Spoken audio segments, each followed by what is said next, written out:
Class number 1 ಮೊದಲನೇ ಪೀಸ್ನಲ್ಲಿ ಹೇಳ್ಕೊಡೋದೇನೆಂದರೆ ನಿಮಗೆ break set use ಮಾಡ್ದೇನೆ ಈ ಥರ ಪ್ರಾಕ್ಟೀಸ್ ಮಾಡಿ ನೋಡಿ. ಈ ಪೀಸಲ್ಲಿ ಸ್ಕ್ವೇರ್ ಥರ ಪ್ರಾಕ್ಟೀಸ್ ಮಾಡಲು ನಿಮಗೆ ಹೇಳ್ಕೊಡ್ಬೇಕು ಅಂದ್ಕೊಂಡಿದ್ದೀನಿ. ಇದನ್ನು ಮಷಿನ್ ಗಡಿ ಟೈಮ್ ಸೆಟ್ನ 2:30ಗೆ ಇಟ್ಟಿದ್ದೀನಿ ನೋಡಿ. ನಿಮಗೋಸ್ಕರ ಇಷ್ಟೊಂದು ಪೀಸ್ ರೆಡಿ ಮಾಡಿದ್ದೀನಿ. ಮೊದಲಿಗೆ ಈ ಥರ ಪ್ರಾಕ್ಟೀಸ್ ಮಾಡಿ ಫ್ರೆಂಡ್ಸ್. ನೋಡಿ, ಗಡಿ ನಂಬರ್ನ 2:30ಗೆ ಇಟ್ಕೊಂಡಿದ್ದೀನಿ. ಪ್ರಾಕ್ಟೀಸ್ ಮಾಡುವಾಗ ತುಂಬ ಸ್ಲೋ ಆಗಿ ವರ್ಕ್ ಆಗ್ತಾ ಹೋಗಿ.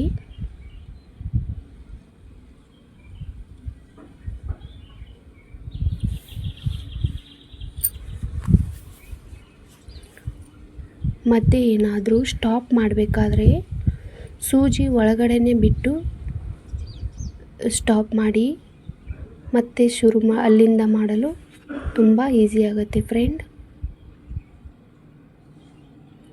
ನೋಡಿ, ಎರಡೂ ಕಡೆ ಟೈಟಾಗಿ ಹಿಡ್ಕೊಳ್ಳಿ.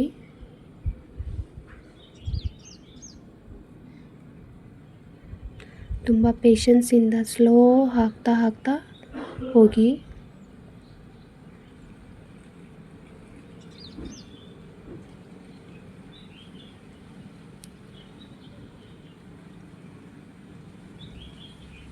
ನೋಡಿ ಫ್ರೆಂಡ್, ದಾರದ ಕಡೆನೂ ಗಮನ ಇರಲಿ. ಏನಾದರೂ ಕೆಳಗಡೆ ದಾರ ಏನಾದರೂ ಮೇಲ್ಗಡೆ ಕಾಣ್ತಾ ಇದ್ದರೆ ಕೆಳಗಡೆ ಬಾಬಿನ್ ಸ್ಕ್ರೂ ಒಂದು ಸ್ವಲ್ಪ ಟೈಟ್ ಮಾಡಿದರೆ ಸಾಕು, ಮತ್ತೆ ಸರಿ ಹೋಗುತ್ತೆ.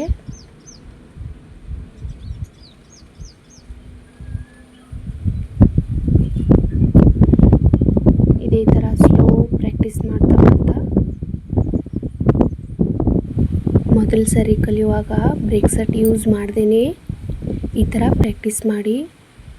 ಬ್ರೇಕ್ ಸೆಟ್ ಯೂಸ್ ಮಾಡೋದು, ಕೈ ಮೂವ್ ಮಾಡೋದು ಮತ್ತು ಪ್ಯಾಡಲ್ ತುಳಿಯೋದು 3 ಫಸ್ಟ್ ಟೈಮೇ ಕಲ್ತೇನೆಂದರೆ ಅದು ಸ್ವಲ್ಪ ಟಫ್ ಆಗಿ ಅನ್ನಿಸ್ಬೋದು. ಅದಕ್ಕೆ ಮೊದಲು ಬ್ರೇಕ್ ಸೆಟ್ ಯೂಸ್ ಮಾಡ್ದೇನೆ ಈ ಥರ ಹಾಕೋದನ್ನು ಕಲೀರಿ. ಗಡಿ ಟೈಮ್ ಸೆಟ್ಟಿಂಗ್ ನಿಮಗೆ ಜಾಸ್ತಿ ಮಾಡಿ ಹಾಕಿ ನೋಡಿ, ಕಡಿಮೆ ಮಾಡಿ ಕೂಡ ಹಾಕಿ ಪ್ರಾಕ್ಟೀಸ್ ಮಾಡಿ. ನಾ 2:30ಗೆ ಹಾಕಿ ನಿಮಗೆ ತೋರಿಸ್ತಾ ಇದ್ದೀನಿ.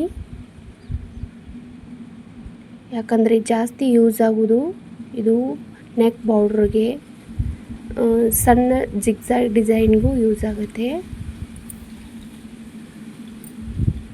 ಈ ಥರ ಗಡಿ ಟೈಮ್ ಜಾಸ್ತಿ ಮಾಡಿ ಕೂಡ ಪ್ರಾಕ್ಟೀಸ್ ಮಾಡಿ.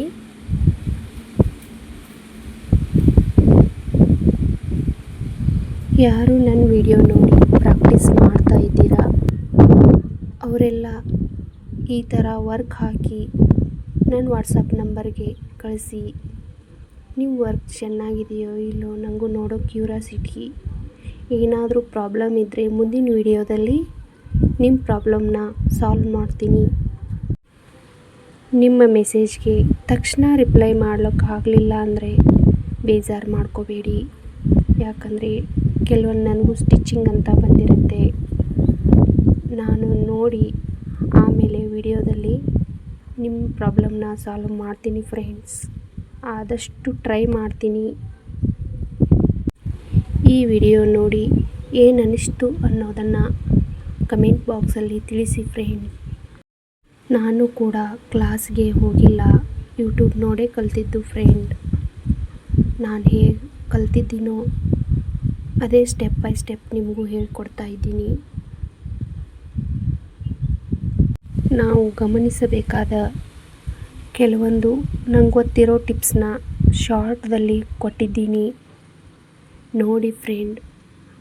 ಕೆಲವೊಂದು ಟಿಪ್ಸ್ನ ಗಮನದಲ್ಲಿಟ್ಕೊಂಡು ನಾವು ಮಷಿನ್ ಬಗ್ಗೆ ಕೆಲವೊಂದು ನಾಲೆಜ್ನ ತಿಳ್ಕೊಂಡಿರಬೇಕು ಫ್ರೆಂಡ್ಸ್.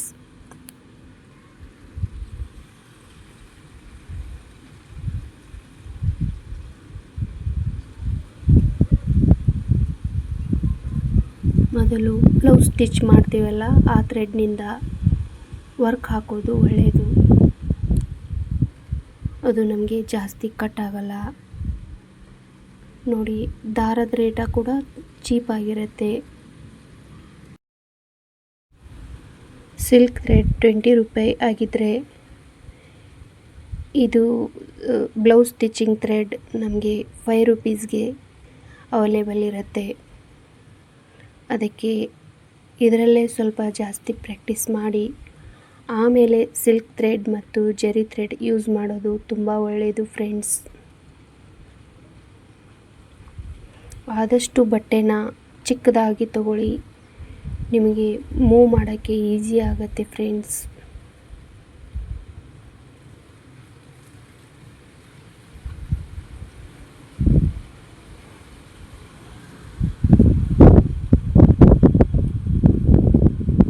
ನೋಡಿ ಫ್ರೆಂಡ್ಸ್, ಈ ಥರ ಸ್ಲೋ ಆಗಿ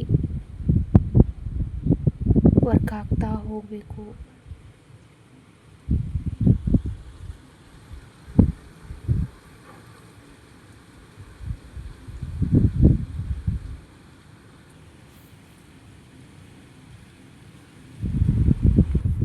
ಜಾಸ್ತಿ ವರ್ಕ್ ಎಲ್ಲರೂ ಹಾಕ್ತೀರಾ, ಆದರೆ ಮಷಿನ್ ತಂದಮೇಲೆ ಮಷಿನ್ ಪ್ರಾಬ್ಲಮ್ ಸಾಲ್ವ್ ಮಾಡೋದನ್ನು ತಿಳ್ಕೊಂಡಿರಬೇಕು ಫ್ರೆಂಡ್ಸ್. ವರ್ಕ್ ಹಾಕಕ್ಕೆ ಬರುತ್ತೆ ಫ್ರೆಂಡ್ಸ್ ನಿಮಗೆ, ಆದರೆ ಮಷಿನ್ ಪ್ರಾಬ್ಲಮ್ನಿಂದ ಕೆಲವೊಂದು ವರ್ಕ್ ಹಾಳಾಗ್ತಾ ಇರುತ್ತೆ.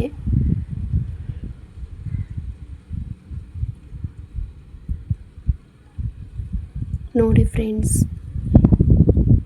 ನಿಮಗೆ ಯಾವ್ಯಾವ ಪ್ರಾಬ್ಲಮ್ದಿಂದ ವರ್ಕ್ ಹಾಕೋಕ್ಕಾಗ್ತಿಲ್ಲ ಕಮೆಂಟ್ ಬಾಕ್ಸ್ನಲ್ಲಿ ತಿಳಿಸಿ ಫ್ರೆಂಡ್ಸ್.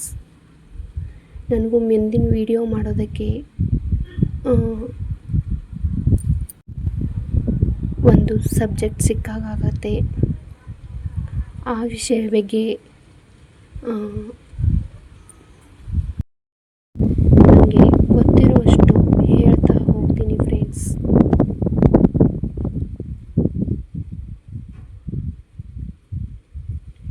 ಆದಷ್ಟು ಎಲ್ಲರೂ ಸಪೋರ್ಟ್ ಮಾಡಿ.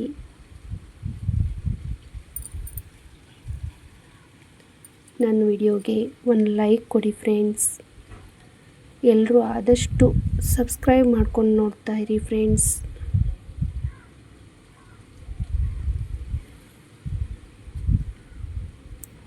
ಹೀಗೆ ನಿಮಗೆ ಯೂಸ್ಫುಲ್ ಆಗೋ ವಿಡಿಯೋಗಳನ್ನ ಹಾಕ್ತಾ ಹೋಗ್ತೀನಿ.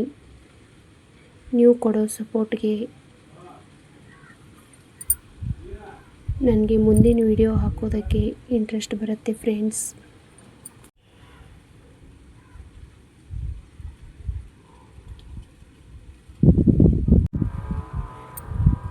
ನಂದು ಕೂಡ ವೈಟ್ ದಾರ ಮೇಲೆ ಕಾಣ್ತಿದೆ ಫ್ರೆಂಡ್ಸ್. ಕೆಳಗಿರೋ ಬಾಬಿನ ದಾರ ಖಾಲಿ ಆಗಿದೆ. ಅದನ್ನು ನಾವು ರೆಡಿ ಮಾಡ್ಕೊಂಡು ಮತ್ತೆ ಬರೋಣ. ನೋಡಿ ಫ್ರೆಂಡ್ಸ್, ನಾನು ಬಾವಿನ್ಗೆ ದಾರ ಸುತ್ಕೊಂಡು ಮತ್ತೆ ಅದನ್ನು ವರ್ಕ್ ಹಾಕೋದಕ್ಕೆ ಶುರು ಮಾಡಿದ್ದೀನಿ.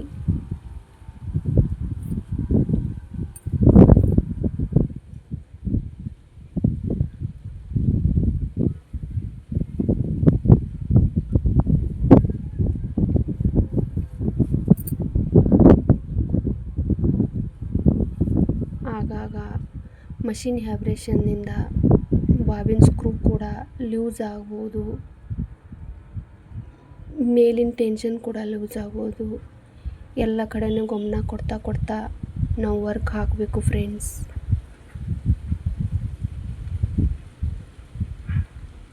ಕೆಲವೊಮ್ಮೆ ಸೂಜಿ ಮುರಿದಾಗಲಿಲ್ಲ, ಸೂಜಿ ಸೆಟ್ಟಿಂಗ್ ಕೂಡ ಚೇಂಜ್ ಆಗಿರುತ್ತೆ, ಸಟಲ್ಗೆ ಕ್ರ್ಯಾಕ್ ಬಿದ್ದಿರುತ್ತೆ, ಅದರಿಂದ ಕೂಡ ದಾರ ಕಟ್ ಆಗ್ತಾ ಇರುತ್ತೆ ಫ್ರೆಂಡ್ಸ್.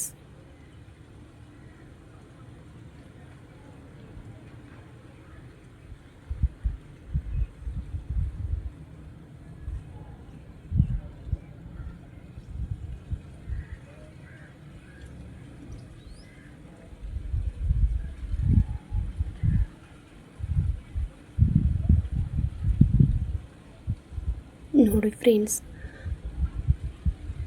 ಅದೇ ಥರ ಈ ಜಿಗ್ಜಾಗ್ ಲೈನಿಂಗ್ಗೆ ವರ್ಕ್ ಹಾಕೋಣ ಬನ್ನಿ.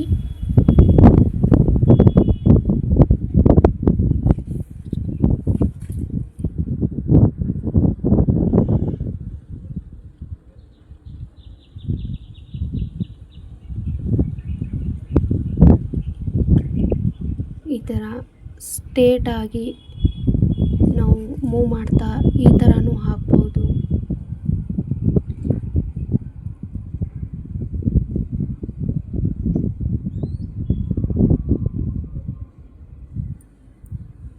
ನಿಮಗೆ ಅರ್ಥ ಆಗ್ತಿದೆ ಅಂದ್ಕೊಳ್ತಾ ಇದ್ದೀನಿ ಫ್ರೆಂಡ್ಸ್.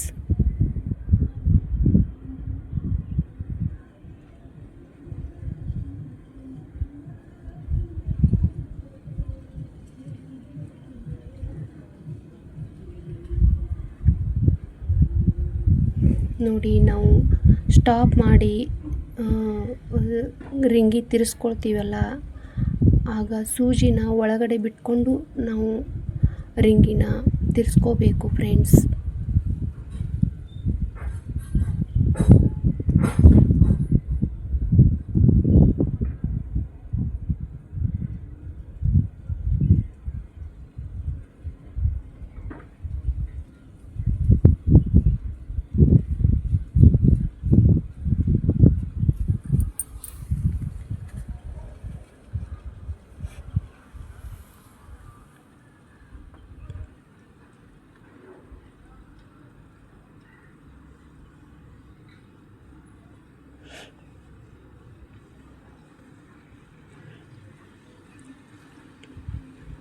ನೋಡಿ, ಇದೊಂಥರ ಈ ಲೈನ್ ಈ ಥರ ಮೂವ್ ಮಾಡಿ ತೊಗೊಂಡಿದ್ದೀನಿ. ಇನ್ನು ಈ ಥರ ಜಿಗ್ಜಾಗ್ ಥರ ಆಚೆ ಈಚೆ ಅಲ್ಲಾಡಿಸಿ ಇದನ್ನು ನೋಡಿ ಯಾವ ಥರ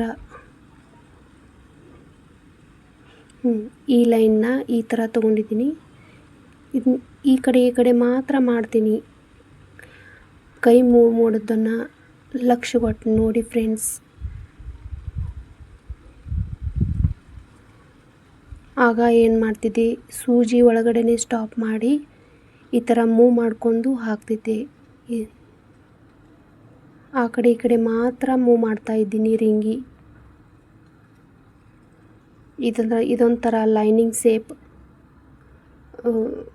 ಡಿಫ್ರೆಂಟ್ ಆಗಿರುತ್ತೆ ಫ್ರೆಂಡ್ಸ್.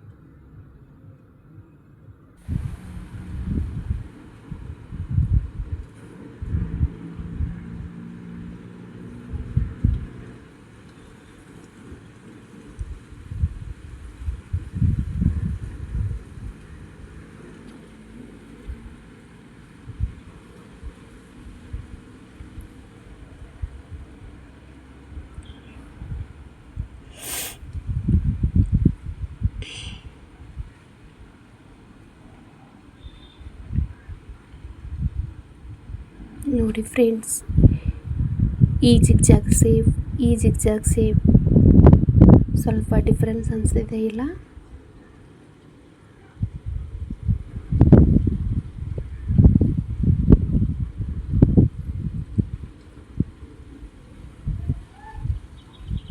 ಬನ್ನಿ ಫ್ರೆಂಡ್ಸ್, ಚಿಕ್ಕ ಜಿಗ್ಜಾಗ್ ಹಾಕೋಣ. ನೋಡಿ ಫ್ರೆಂಡ್ಸ್, ನಾ ಹ್ಯಾಂಡ್ ಮೂವ್ ಮಾಡ್ತಾ ಇರೋದನ್ನು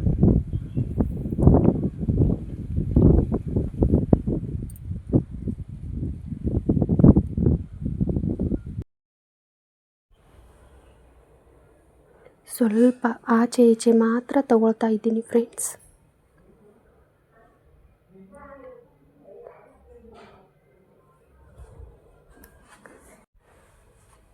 ಈ ಥರ ಚಿಕ್ಕ ಡಿಸೈನ್ ತುಂಬ ಯೂಸ್ ಆಗುತ್ತೆ ಫ್ರೆಂಡ್ಸ್ ಬ್ಲೌಸ್ ನೆಕ್ಕಿಗೆ.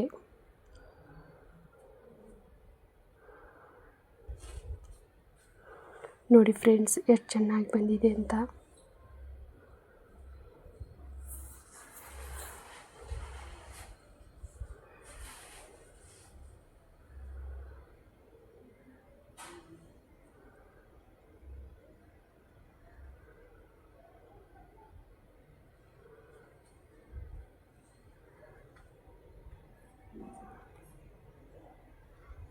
ನೋಡಿ ಫ್ರೆಂಡ್ಸ್, ಈ ಲೈನ್ಗೆ ಇರೋ ಡಿಫ್ರೆನ್ಸ್. ಈ ಥರ ಪ್ರಾಕ್ಟೀಸ್ ಮಾಡ್ತಾ ಹೋಗಿ ಫ್ರೆಂಡ್ಸ್, ತುಂಬ ಚೆನ್ನಾಗಿರುತ್ತೆ. ಎಲ್ಲದಕ್ಕೂ ಯೂಸ್ ಆಗುತ್ತೆ friends. Bye friends, thank you for watching.